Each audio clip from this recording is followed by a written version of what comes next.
Good morning students. आज हम बात करेंगे कि कोई इंक्लाइंड प्लेन पर वस्तु को किस प्रकार से खींचा जाता है या उसे गिरने दिया जाता है। मान लो ये हमारा इंक्लाइंड प्लेन है जो कि 5 डिग्री से झुका हुआ है और इसके ऊपर कोई ब्लॉक है जो यहाँ पर रखा हुआ है और इसको हम एक पुल फोर्स P से खींच रहे हैं। तो अब क्या कंडीशन बन सकती है? यदि हम इस फोर्स को कम करेंगे तो ये जो ब्लॉक है ये नीचे की ओर खिसकेगा।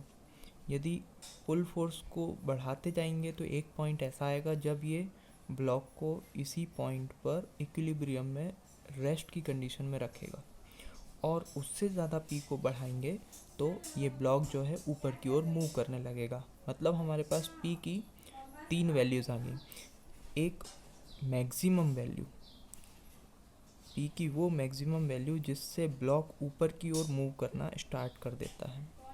पी की एक मिनिमम वैल्यू जो कि इस ब्लॉक को यहाँ पर होल्ड रखने के लिए आवश्यक है।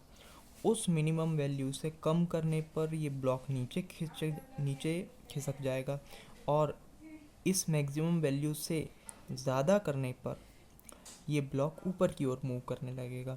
तो मतलब ये P मिनिमम और P मैक्सिमम की वैल्यू के बीच में ही ये ब्लॉक जो है यहाँ पर स्टेबल रहेगा, स्टैटिक कंडीशन में रहेगा। तब हमें ये देखना है कि इसमें और क्या चीज़ आती है। तो एक तो ये एंगल हो गया हमारा एंगल ऑफ रिपोज। इसके अलावा हमने पढ़ा था एंगल ऑफ फ्रिक्शन। अब ये एंगल ऑफ फ्रिक्शन क्या होता है? जब भी दो सरफेस के बीच में इंटरलॉकिंग होती है तब वहाँ पर एंगल ऑफ फ्रिक्शन हम देखते हैं। तो एंगल ऑफ फ्रिक्शन क्या होता है? जैसे कि फॉर एग्ज़ाम्पल दो मेटल सरफेसेस हैं, उनके बीच में फ्रिक्शन जो एंगल होता है अराउंड 10 डिग्री 12 डिग्री होगा। मेटल एंड एक वुडन सरफेस है तो उसके बीच में ये वैल्यू जो है वो 50 डिग्री तक की भी हो सकती है ना। तो इस प्रकार से एक चीज़ और होती है थीटा। तो अब हम यहाँ पर दो इसके डेरिवेशन हैं जिन्हें हमें डिराइव करना होगा।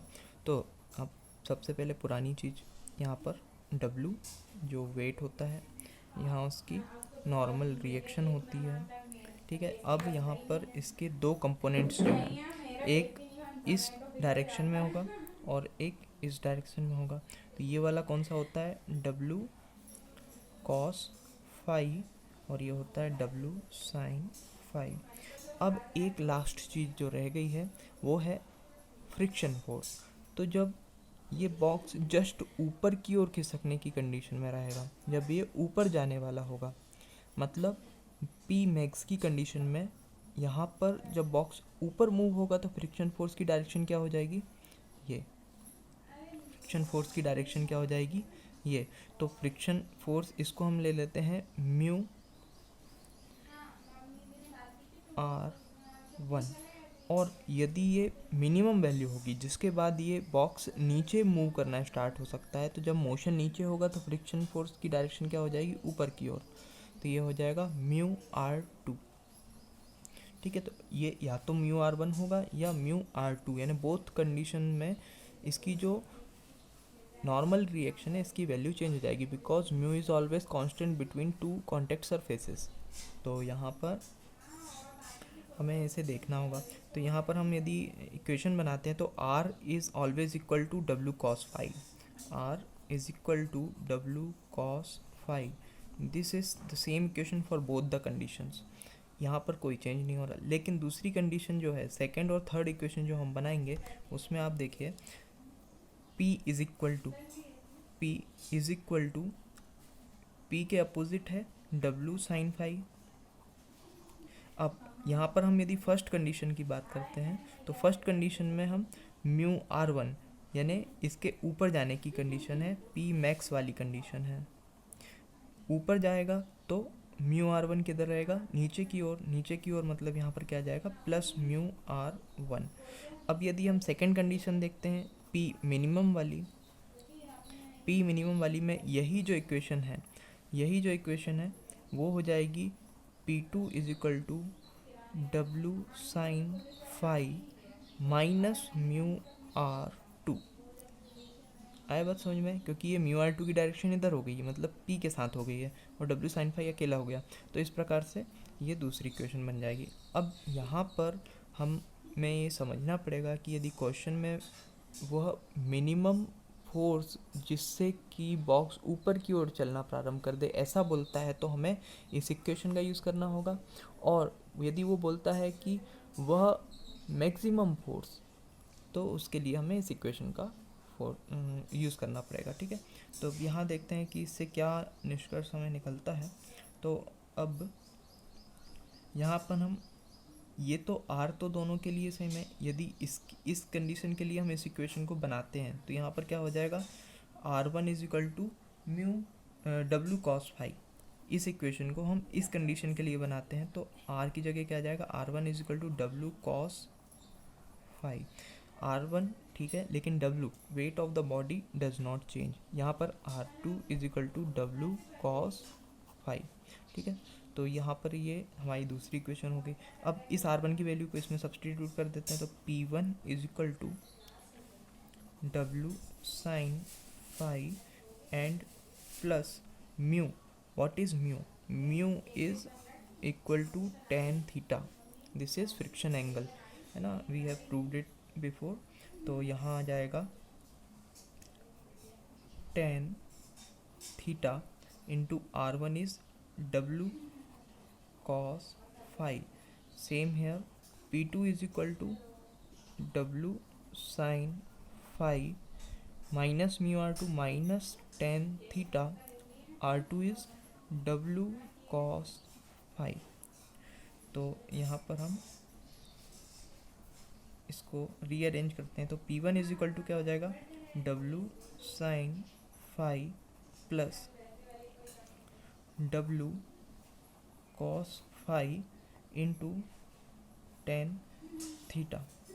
यहाँ पर क्या हो जाएगा, P2 is equal to W sine phi minus W cos phi into tan theta. Now convert tan theta into sine and cos. So P1 is equal to W is common sin phi plus cos phi into sin theta upon cos theta. P2 is equal to W is common sin phi minus cos phi sin theta upon cos theta.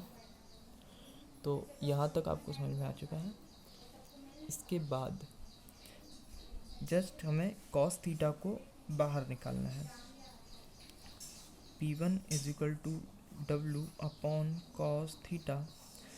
यहाँ पर LCM के कारण cos theta का multiply इधर हो जाएगा, sine phi into cos theta plus sine theta into cos phi. So P1 is equal to W upon cos theta. Here sin A cos B plus cos A sin B. sin A plus B का formula होता है। यहाँ A है phi, B है theta. तो P1 is equal to W sin phi plus theta upon cos theta. Same यहाँ पर हम इसको सिमिलर स्टेज में यदि हम सॉल्व करेंगे तो यहाँ पर P2 की जो वैल्यू है वो आ जाएगी W sine phi minus theta upon cos theta. तो इस प्रकार से ये दोनों कंडीशन को हमने यहाँ पर समझ लिया है, जिससे कि हम आने वाले न्यूमेरिकल्स में अप्लाई करेंगे। तो जैसा कि आप देख रहे हैं, फ्रिक्शन बहुत ही इंटरेस्टिंग है एज वेल एज थोड़ा टफ भी है। तो इसे आपको क्वेश्चन जो भी आता है उसको समझकर सॉल्व करने में बहुत ही आसानी होगी। ठीक है, तो यहाँ पर ये एक डेरिवेशन है जो कि अभी तक पूछा तो नहीं गया है एग्ज़ाम में, बट हमारे समझने के लिए ये बहुत ही आवश्यक था। Thank you.